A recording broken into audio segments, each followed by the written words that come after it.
So, kamusta po mga ka-Streetwise? Ako po si Takeru Miyamoto at welcome po sa aking munting channel. So, mga kababayan, ito, okay. Nagrereklamo po si Sara Duterte dyan po sa Australia. Nakalat po siya nakatangahan doon. At ang sabi nga po ni Sara, walang kasalanan si FPRRD. Okay. So, yung mga namatay pala na 30,000 na Pilipino, wala lang pala yun. Psychopath ka nga. Diba? Ibig sabihin ng psychopath ka talaga. Kung para sa'yo, yung 30,000 po na namatay ng mga Pilipino na hindi naman malaman kung addict ba o hindi kasi wala naman due process na nangyari. So, para sa'yo, wala lang yon. So, ibig sabihin nun, kapag may namatay na tao tapos bali wala lang sa'yo, ibig sabihin nun, psychopath ka. Ganun lang kasimple yun. Kasi tayo mga kababayan, tayo po, no? Meron po tayong espiritu. Tayo mga normal na tao. Pag may nakita po tayong namatay, kawawa naman. Pag may nakita tayong na-aksidente na baril, kawawa naman. Ganun tayo, inahabag po tayo na pinakita po tayo ng mga inaapi. Natural po sa isang taong normal po yun. Pero ito pong si Sara Duterte, napakasamang tao pala nito. Kasi 30,000 po yung namatay, pero para sa kanya, wala lang yun. Diba? Lupit eh, no? Oh, kaga talaga to, no? Alam nyo kayong mga DDS kayo, no? Kaya kayo nagiging DDS kasi hindi kayo naging biktima ng tukhang. Tandaan nyo na-interview po namin yung mga nabiktima ng tukhang, yung mga naulila. Karamihan po sa kanila mga DDS. Pero syempre nung namatayan po sila ng kamag-anak, syempre hindi na sila DDS. Tanga-tanga mo naman, namatayan ka na nga, DDS ka pa din. Oh. Meron nga doon, hindi naman talaga addict eh. Naglalaba lang eh. Iba natutulog lang, iba may sakit pa. Yung iba bata, namatay. Oh. Ang point kasi dito mga babae, kayong mga bobong mga DDS po kasi kayo, hindi kasi kayo yung namatayan. Sana nga mga tatay nyo nalang yung namatay ng tukhang eh. Para maramdaman ninyo kung anong sakit yung nararamdaman ng mga biktima ng tukhang ngayon. Mga gago eh, no? Putang ngayon, ang labas pa ngayon, si Digong pa ngayon walang kasalanan. Si Digong pa ngayon yung inaapi. Parang, napakabaliktad naman ng mga utak ng mga buwakan ng inang mga to, no? Grabe naman. Kaya sabi ko nga sa inyo mga kababayan eh, wala na pong tama't mali sa mga DDS, basta lang maprotektahan lang po nila yung pagiging kulto nila. O, di ba? Tingnan nyo, sabi ni Sara, at paniniwalaan to ng mga DDS, wala daw pong kasalanan si Digong. O, sabi dito, sa pahayag ng Vice Presidente sa Free Duterte Now rally ngayong linggo sa Australia, sinabi niyang hindi na miyembro ng ICC ang Pilipinas, kaya hindi na ito saklaw ng investigasyon sa war on drugs, di ba? Kasalukuyang bla bla whatsoever, no? So ngayon, balikan natin yung video. O, kasi ano ko to eh, ikakat ko to eh. So, ito yung sinabi nga po ni Sara kanina. Naging presidente, merong investigation, merong hinukay sa Davao City, merong public inquiry na nangyari. Nandun lahat ng mga Davaoenyo. Merong hinukay sa Davao City. Nandun lahat ng mga taga-Davaoenyo from Davao City.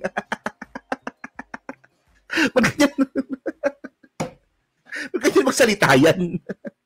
Parang bata. Pinatawag, umaten. Pero meron bang kahit isang kaso?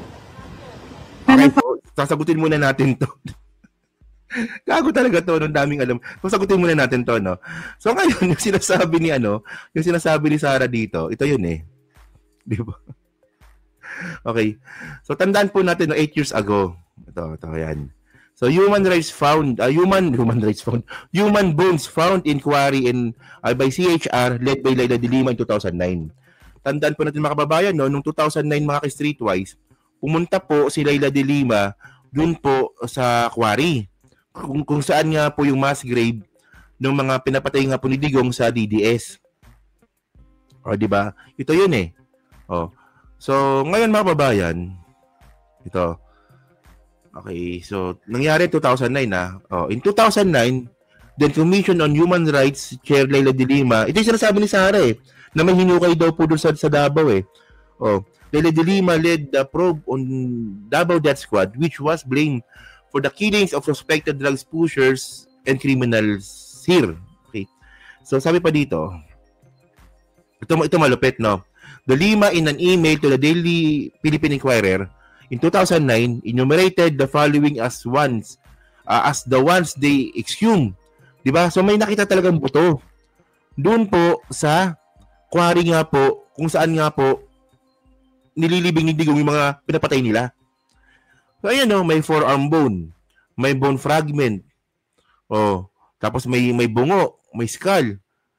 Bone fragment of a skull, incomplete plain bone, part of an arm bone. Yan, may mga butong nakita talaga. No? The one with a gunshot mark. So meron pang a forearm bone, a thigh bone, skull with parts missing, the one with gunshot mark. Okay.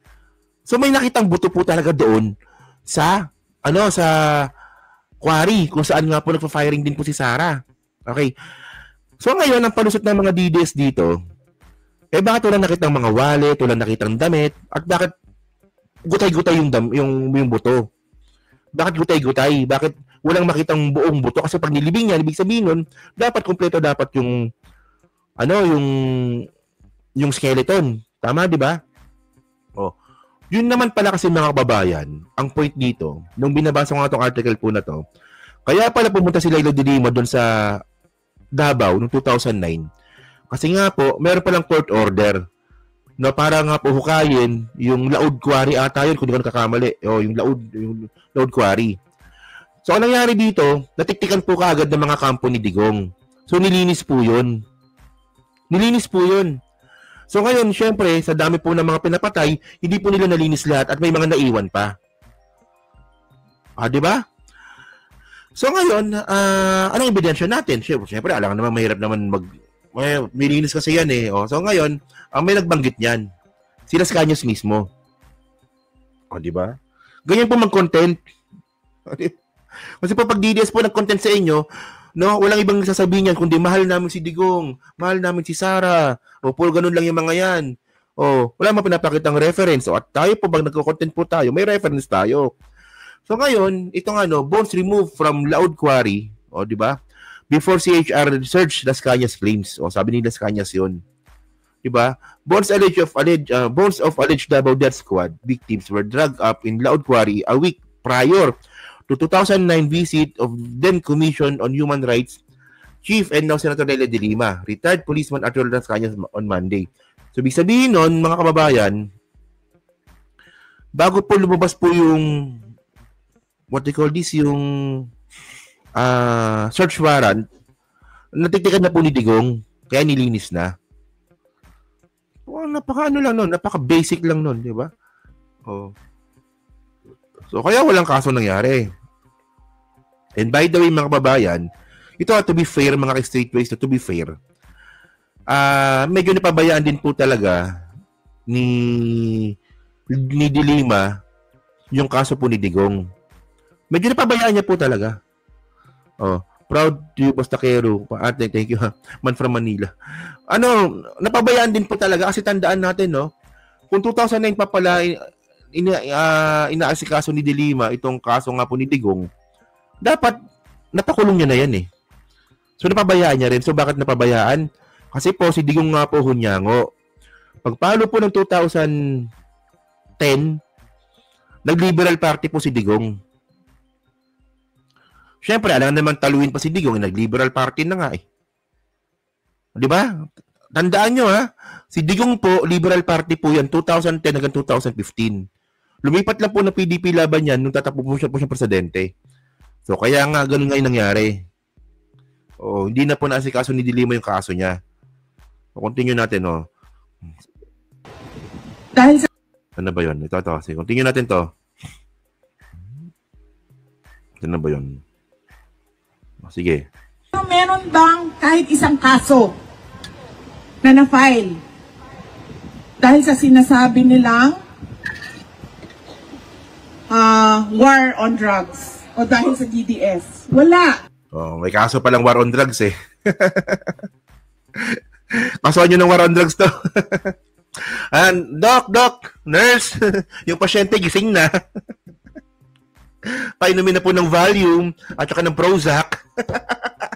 Ang ilaw ko. Baliw eh, no? Doc, doc, doc. We need Prozac. Nagwawala na po yung pasyente.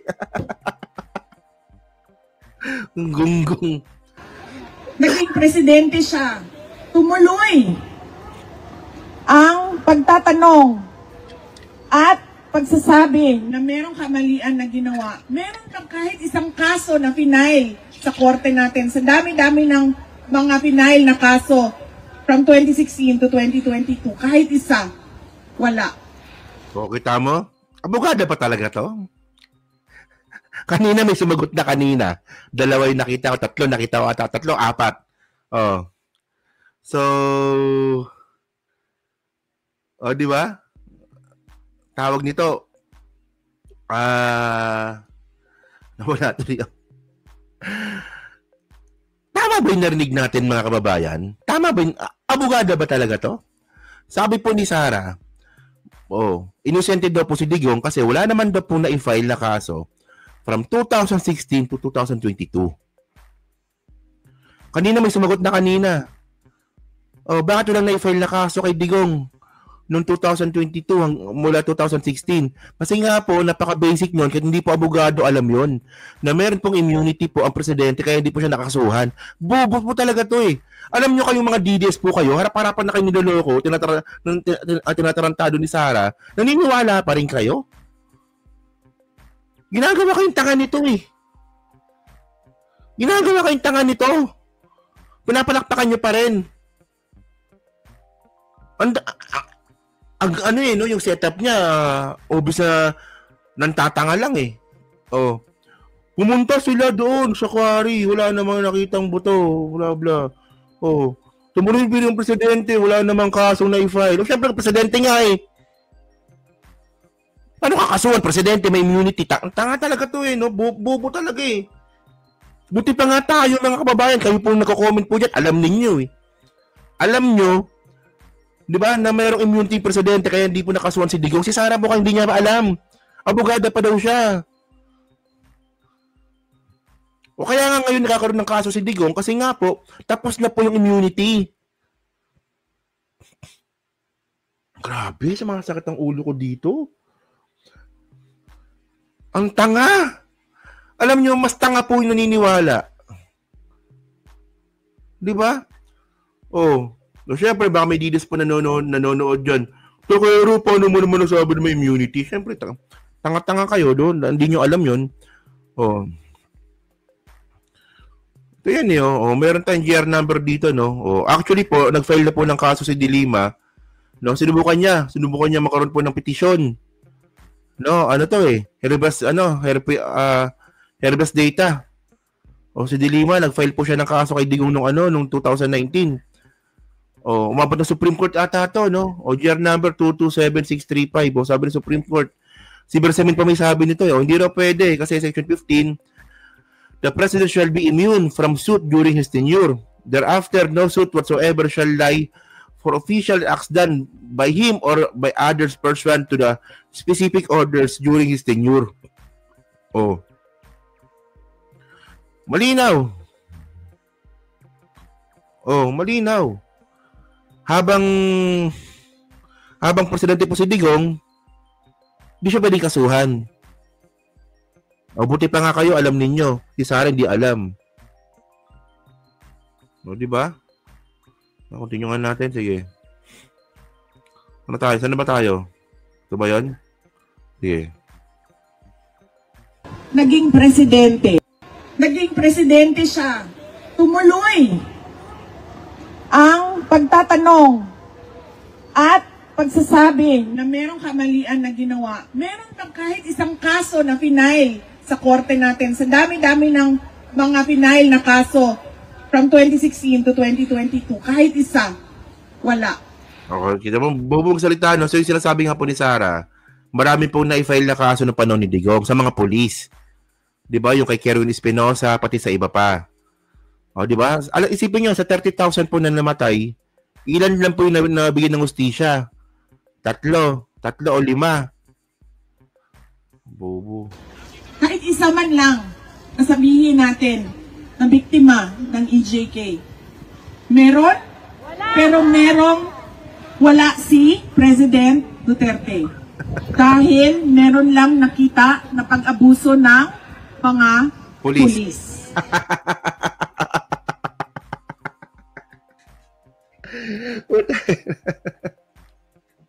Tangina talaga, bobo.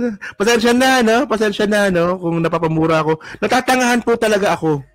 Pasensya na po talaga kung napapamura po ako. Alam ko yung iba sa inyo ayaw na naririnig na nagmumura ako. Pero pag ganito pa naman yung naririnig mo, mga kababayan, sobrang katangahan na, mapapamura ka talaga. So, ang ibig sabihin po ni Sara Duterte dito, bakit daw po yung mga pulis nakasuhan, si Digong daw po hindi? Ay,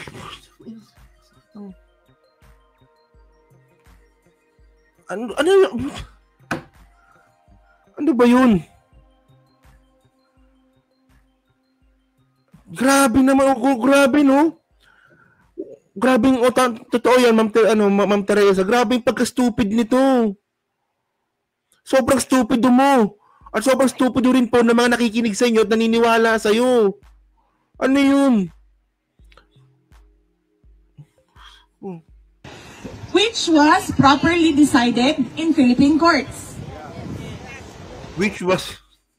Natapos ang termino ni Pangulong Duterte. Wala na siyang power, wala na siyang authority, wala na lahat. O ba't di mo sabihin wala ng immunity? Dahil bago na ang Pangulo. Meron ba kahit isang kaso na na-file? Alam niya, ito yung ano eh. Yung tawag nga dito ano to eh. Kasi ang alam nga po ni Sara, no? It's okay takero, Kent is worse when it comes to profanity. Hindi kasi, mga kababayan, no? Ang tawag nga dito, ano to eh? Ano ba tawag dito? Alimutan ko na. Malala ko maya-maya yan. Sige. Davao City o kahit saan man sa Pilipinas. Wala. Pero bukas ba ang ating mga korte na tumanggap? Oo. Libre ba sila na tumanggap without undue influence from former President Duterte na tumanggap ng kaso? Yes. Yes. Dahil hindi kasi alam niyo mga kababayan, no? Tanga rin talaga nito eh. Kasi kung ngayon na kasi bakit daw hindi daw po nag-file ng kaso sa Pilipinas? Okay. Kasi una mga kababayan, bakit ka mag-file ng kaso sa Pilipinas kung may kaso na sa ICC? Kasi mangyayari po doon, babalik ka na naman sa zero. Tandaan natin yung timeline na hindi makapag-file ng kaso nung Digong ang presidente kasi nga mayroong immunity. So, ang ginawa nila, nag-file sila ng kaso doon sa pwedeng kasuhan si Digong. Sa ICC nga po yun. Ngayon, kung sinasabi ni Sara na, bakit hindi nyo kasuhan sa Pilipinas? Kung kakasuhan sa Pilipinas po yan, babalik po tayo sa zero. Babalik po tayo sa zero. Balik sa simula ulit tayo. Kung kayo ba biktima ng tukhang? Ito lang yung basic na question dito. Kung kayo po ba, kayo po isa sa mga naulilan ng tukhang, papayag ba kayo na balik sa simula ulit yung pag-file ng kaso? Samantalang andun na sa ICC, naka-file na, arestuhin na lang. Common sense naman, Sara. No? Palibhasa kasi kayong mga DDS, no? Ang tingin sa inyo ni Sara, uto-uto. No? Alam nyo, ito yung ito yung intellectual dishonesty na alam mong nanggagago lang. Di ba? Kasi dapat pag intellectual dishonesty, ginagamit mo yung talino mo para makapanloko ng tao. Technically ganon. Si Sara po gumagamit ng intellectual dishonesty na alam mo namang nambubullshit lang. Ganyan kababaw ang mga DDS, mga streetwise. Mga wala ng bait sa sarili itong mga to. Alam niyo, pag ako DDS ako, tapos narinig ko to na ganito, matatauhan na ako eh. Teka lang parang mali na ata sila sabi ni Sara. Parang mapapaganon na ako eh. Ito, wala itong mga to. Bukas ang mga korte. So, hindi dapat nakikialam ang ICC. Dahil we have fully functioning judicial courts. From the lowest level up to the Supreme Court. Pangalawa, jurisdiction. Hindi na po tayo membro ng ICC. Umalis tayo being a member of ICC in 2017, I think. Hindi ko lang alam kung tama yung number ko, yung year ko. 2017. Hindi mo rin pala alam Kailan eh. sila nag-imbestiga? So, ngayon mababa, ano ba, explain pa ba natin to? O, sige na nga, ano, paka-basic nito eh. O, punta tayong Google. Ngayon ko lang naisip to eh. O, sige. O, ICC. Ano ba? ICC. Tawag nito, withdrawal. Article 32 ata yun eh. Article 32 ata yung alam ko yun eh, withdrawal. Ano ba yun? Hindi ko na makita. Sige, hindi ko na makita sa Google. So, by the way, explain ko na lang. Okay.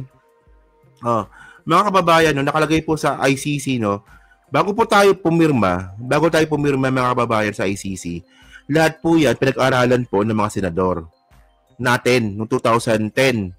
No? Si Miriam nga na pasimuno niyan eh. Si BBM noon, pumirma din. O, di ba? So, nakalagay po sa ICC mga kababayan. No? Kahit ikot-ikutin nyo yan, no? Nakalagay yan sa ICC, pinirmahan natin yan. In case of withdrawal, hindi po mawawala po yung obligation ng isang bansa, ng isang state party, dun po sa kanyang obligation. Ibig sabihin nun, pag-withdraw po natin sa ICC, meron pa rin po jurisdiction po ang ICC sa atin from 2011 hanggang 2019. Di ba? Nung tayo po ay member pa. At itong magandang tanong dito mga kababayan, may plano po, no, may usap-usapan po ngayon na tayo po ay babalik daw po sa ICC. May ganung usap-usapan lang naman. So kayo ba, pabor ba kayo doon na tayo po ay babalik sa ICC? O, di ba? Kasi natanong yan sa ABS-CBN ata natanong yan eh.